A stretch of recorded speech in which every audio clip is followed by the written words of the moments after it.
Si preguntáramos en esta sala qué entiende cada persona por salud, seguramente aparecerían definiciones relativamente diferentes, matices interesantes. Si lo hiciéramos en la calle, personas que nos encontráramos, que a lo mejor no tengan una formación específica en el área de la salud, todavía habría más variedad de definiciones. Cuando en el ámbito de la cooperación internacional hablamos de salud, es normal encontrarnos con tres ideas que son, o tres visiones que son complementarias. La primera, el considerar la salud como un resultado del desarrollo. La idea de que mejorar los indicadores de la salud de una población es un fin deseable en sí mismo. Y la tercera, la de la salud como indicador del desarrollo. En el sentido de que el buen estado de salud de una población nos sirve también como indicador para medir que los procesos de desarrollo que han tenido han sido adecuados. Pero yo me quiero fijar en este ratito en otra dimensión, en la de entender la salud como un derecho humano. Y ya esta mañana se ha mencionado, pero para profundizar un poquito en qué significa. En el año 48, la Asamblea de Naciones Unidas aprueba sin ningún voto en contra la Declaración Universal de Derechos Humanos, que es fruto de un largo proceso de luchas, de reclamaciones, de reivindicaciones por unos derechos que se entiende que todas las personas tienen por el hecho simplemente de haber nacido, por el hecho de ser personas, que no eran respetados, que no se les reconocían en diferentes estadios de la historia y que por fin, después de muchísima gente implicada y comprometida en esa lucha, se alcanza esta cristalización de la Declaración Universal de Derechos Humanos. Son derechos que brotan de la misma naturaleza humana, que por tanto son anteriores y superiores a cualquier legislación positiva, aunque la realidad es que para poder reclamarlo ante un tribunal de justicia se requiere que estén explicitados y garantizados por las leyes, derechos que son universales, por tanto todas las personas sin ningún tipo de distinción tienen que tenerlo realizado y garantizado, que son inviolables y por tanto es ilícito privar a una persona de esos derechos y que son inalienables. Nadie puede renunciar a la titularidad de esos derechos. Puede renunciar a su ejercicio, pero no a la titularidad. Dentro de la Declaración Universal de Derechos Humanos se recogen dos tipos de derechos. Los derechos llamados civiles y políticos, o conocidos como derechos de primera generación, libertades fundamentales, que fueron reivindicados desde el siglo XVIII. Cualquier persona puede exigir de cualquier otra, incluso de las instituciones del Estado, que respete sus libertades, su libertad de pensamiento, de expresión, de credo, de libre circulación, de asociación, etc. Pero hay otro grupo de derechos en la Declaración Universal de Derechos Humanos, que son los derechos económicos, sociales y culturales, conocidos como derechos de segunda generación, que fueron reivindicados desde finales del siglo XIX. Estos ya no solo requieren que nos respeten, sino que requieren del Estado una actuación, destinar recursos, desarrollar políticas activas para ir extendiendo la garantía de estos derechos en cada individuo. Son derechos como la educación, la salud, la alimentación, la vivienda, el trabajo. Esos factores que Joan nos estaba contando que determinan nuestra salud, entre otras cosas. Bueno, pues esta Declaración Universal de Derechos Humanos tan importante solamente tiene un valor ético. Es un instrumento no vinculante para los estados, es una referencia ética y por eso los países que la suscribieron se pusieron manos a la obra inmediatamente para intentar fraguar un tratado internacional que dotara de carácter vinculante, de valor jurídico a esos derechos. Y el proceso no fue nada fácil, era un tiempo complejo y durante 18 años se estuvo discutiendo cómo plasmar en un tratado internacional estos derechos humanos. Y finalmente lo que ocurrió fue que en ese tiempo, el tiempo de la Guerra Fría, hubo una serie de tensiones en las negociaciones porque un grupo de países defendían fundamentalmente los derechos civiles y políticos y otro grupo de países defendía fundamentalmente la garantía de los derechos económicos, sociales y culturales. Y eso dio lugar a que en el año 66, en lugar de un tratado de derechos humanos, se aprobaran en Naciones Unidas dos tratados diferentes. El Pacto Internacional de Derechos Civiles y Políticos y el Pacto Internacional de Derechos Económicos, Sociales y Culturales. Estos tratados entraron en vigor varios años después, conforme se fueron produciendo el número de ratificaciones necesarias, y entre ambos pactos hay diferencias sustanciales. Los firmantes del Pacto Internacional de Derechos Civiles y Políticos asumían desde muy pronto, porque fue acompañado de los instrumentos jurídicos necesarios, asumían el compromiso de establecer los cauces necesarios en su ordenamiento jurídico para que cualquier persona tuviera los mecanismos de recursos necesarios en caso de que cualquiera de esas libertades fuera vulnerada. Sin embargo, en el caso de los derechos económicos, sociales y culturales, como se necesitaba disponer de abundantes recursos para garantizarlo, el compromiso que recoge el pacto correspondiente es solamente lo que se llama una efectividad progresiva. Los Estados partes asumen el compromiso de que en la medida de sus posibilidades, de la cual había todo un larguísimo proceso de con medidas activas para ir ampliando la garantía y la realización de ese conjunto de derechos. Eso ha hecho que durante mucho tiempo se perciba como derechos de diferente clase, como si fueran niveles diferentes de derechos, porque de facto estaba siendo así.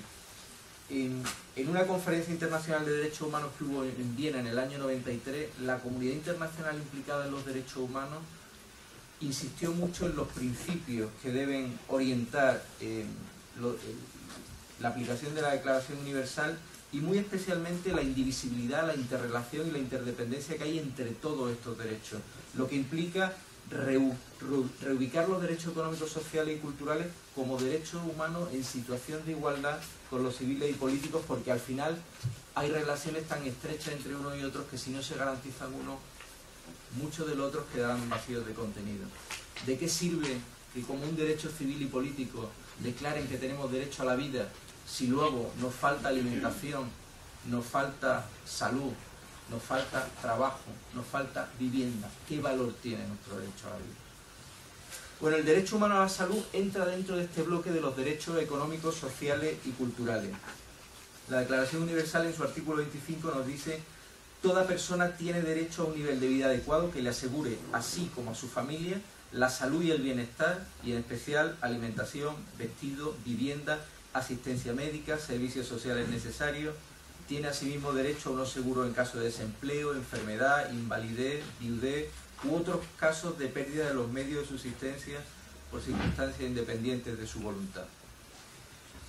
Este conjunto de derechos, los derechos sociales y políticos, decíamos que fueron regulados desde un punto de vista jurídico en el Pacto Internacional de Derechos Económicos, Sociales y Culturales, y en su artículo 12 dice que los Estados partes del pacto, aquellos que lo han ratificado, que son actualmente 160 Estados, reconocen el derecho de toda persona al disfrute del más alto nivel posible de salud física y mental. Y en un segundo párrafo describe algunas de las medidas que se deberán adoptar para asegurar la plena efectividad de este derecho. La vigilancia del cumplimiento de este pacto de derechos económicos, sociales y culturales fue encomendada por Naciones Unidas a un comité dentro de su sistema de derechos humanos que se llama el Comité de Derechos Económicos, Sociales y Culturales. Este comité periódicamente, cada 5 años, recibe y examina unos informes de cumplimiento por parte de los Estados para ver cómo están progresando y avanzando en el cumplimiento de estos derechos. Y además, periódicamente va profundizando en la interpretación de qué debemos entender por el contenido de cada uno de los derechos del pacto, y lo hace a través de una herramienta que son las observaciones generales. En el año 2000 el comité publicó la observación general 14, que está dedicada explícitamente al derecho al disfrute del más alto nivel posible de salud, y en la cual el comité nos desgrana cómo debemos entender el contenido de este derecho. Nos dice que no es tanto el considerar que es un derecho a estar sano, sino como un derecho al disfrute de toda una gama de facilidades, bienes, servicios y condiciones necesarios para alcanzar el más alto nivel posible de salud.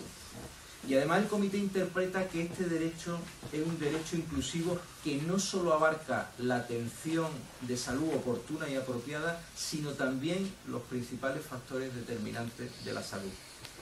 Y insiste mucho en que una parte fundamental de este derecho es la participación de la población en todo el proceso de adopción de decisiones sobre cuestiones relacionadas con su salud. Si nosotros leemos detenidamente la Observación General 14, nos vamos a encontrar con una serie de elementos constitutivos del derecho a la salud, que fundamentalmente son 4: disponibilidad, accesibilidad, aceptabilidad y calidad. Unas pinceladas de cada uno de estos componentes. Disponibilidad significa que cada Estado parte deberá contar con un número suficiente de establecimientos, bienes y servicios públicos de salud y centros de atención. Y estos servicios deben incluir los principales factores determinantes de la salud. La accesibilidad significa que esos establecimientos, bienes y servicios de salud deben ser accesibles a todas las personas sin discriminación de ningún tipo, dentro de la jurisdicción del Estado parte. Esto tiene 4 dimensiones. Esta de no discriminación, es decir, que deben ser accesibles de hecho y de derecho a todas las personas, y especialmente poniendo cuidado en los sectores más vulnerables y marginados de la población. Una accesibilidad física, que implica el que los establecimientos, bienes y servicios de salud deben estar al alcance geográfico, tomando en cuenta distancias razonables para todos los sectores de la población, poniendo especial cuidado en los sectores más vulnerables, en las zonas rurales, en colectivos en situación de vulnerabilidad. Una accesibilidad económica, que significa que estos establecimientos, bienes y servicios de salud deben estar al alcance de todos, y que en caso de que haya pagos por servicios de atención de salud y servicios relacionados con los principales determinantes de la salud, deben basarse en un principio de equidad, deben asegurar que todas las personas, independientemente de su capacidad económica, tengan acceso, y debe poner especial cuidado en aquellos grupos que están en situación de exclusión, de vulnerabilidad, o que son socialmente desfavorecidos. Y hay también un componente de acceso a la información, es decir, solicitar, recibir, difundir información sobre las cuestiones relacionadas con la salud. Hay una tercera dimensión, hemos visto por tanto disponibilidad, accesibilidad con varios componentes, y una dimensión tercera de aceptabilidad, que significa que estos establecimientos, bienes y servicios de salud deben ser respetuosos de la ética médica, deben ser culturalmente apropiados para la población a la que se dirigen, respetando la cultura de las personas, poniendo especial atención a las minorías, y al mismo tiempo deben ser sensibles con los requisitos de género, con las diferentes etapas del ciclo vital, respetar la confidencialidad de las personas, etc. Y una cuarta dimensión nos habla de la calidad, en el sentido de que estas bienes y servicios y establecimientos de salud tienen que ser apropiados desde un punto de vista científico, médico, y prestar un servicio de buena calidad. Nos pinta, por tanto, el derecho humano a la salud una visión de una atención y de un nivel de exigencia para los Estados importante, porque en el ámbito de los derechos humanos, y entendiendo la salud de los derechos humanos, las personas somos titulares de derechos y los Estados son titulares de obligaciones. Nos llevaría mucho tiempo poder comentar todas las obligaciones que le tocan a un Estado que ha firmado, que ha ratificado el Pacto Internacional humano determinado si su situación de salud es deficiente. A cada uno de estos derechos, en concreto al derecho a la salud. Pero doy solo unas pinceladas para que a quien le pique la curiosidad busque la Observación General 14 y la lea con detenimiento. Un Estado tiene la obligación de garantizar que el derecho a la salud se ejercerá sin ningún tipo de discriminación. Y esta es una obligación de las inmediatas, de las que no están sometidos a una efectividad progresiva, a un tiempo de espera, ¿no? El Estado tiene que adoptar medidas deliberadas para ir avanzando en la plena realización de este derecho a la salud. Y no solo eso, cualquier Estado parte tiene obligación de no adoptar medidas regresivas. Una vez que un Estado ha alcanzado un nivel de garantía en los derechos del pacto, y en concreto en el derecho a la salud, cualquier paso atrás supone un incumplimiento de sus obligaciones de derechos humanos. Y hay una serie de obligaciones específicas con cada derecho, que son las obligaciones de respetar, proteger y garantizar los derechos económicos, sociales y culturales, los derechos humanos en general, el derecho a la salud en concreto. Respetar significa que el Estado no debe desarrollar ninguna actividad que vaya a vulnerar o a disminuir el disfrute del derecho a la salud de los ciudadanos. No debe establecer límites de acceso a ninguna persona, y el comité señala expresamente que esos límites no deben llegar ni a presos, detenidos, representantes de minorías, solicitantes de asilo, inmigrantes ilegales, etc. Los Estados tienen, además de respetar, tienen que proteger. Significa que tienen que regular el comportamiento de terceros que puedan limitar el ejercicio, la garantía del derecho a la salud de cualquier persona. Y el comité, en este sentido, señala algunos ejemplos concretos y nos dice: los Estados deben velar para que en caso de que se produzca algún episodio de privatización del sector salud, no represente una amenaza para la disponibilidad, accesibilidad, aceptabilidad y calidad de los servicios de atención en salud. Y una tercera obligación es la de cumplir, que significa que los Estados tienen que adoptar políticas activas para generar el entorno propicio para que cada persona tenga garantizado su derecho a la salud. Tienen que ir dando pasos. Sus medidas tienen que ser activas.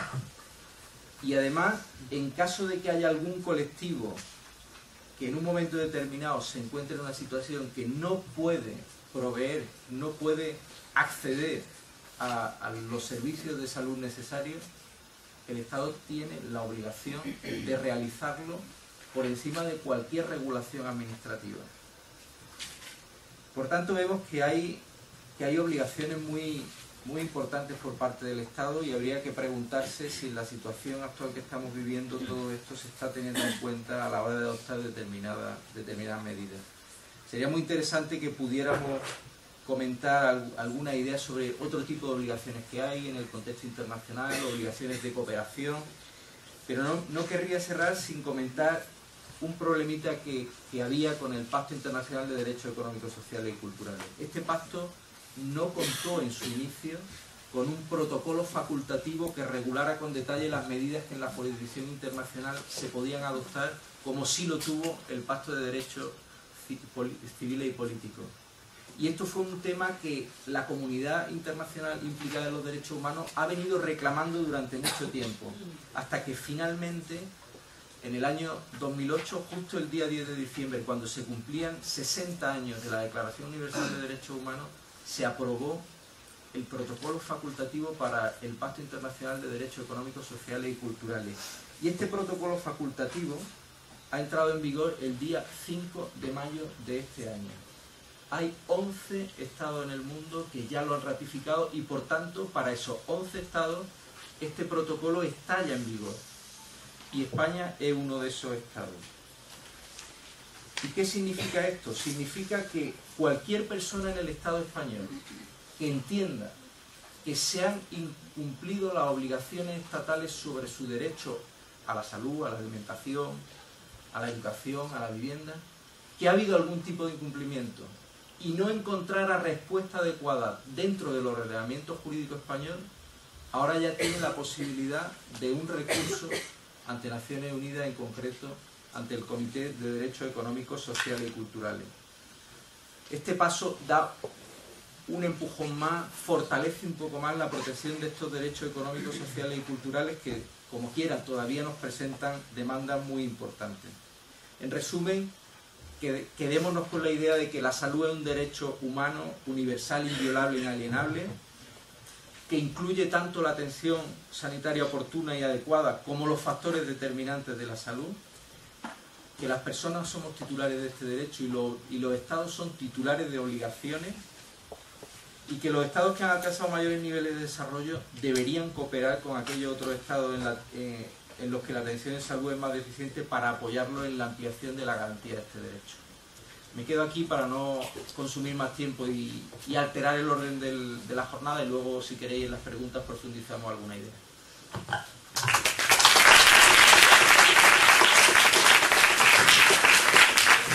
Muchas gracias.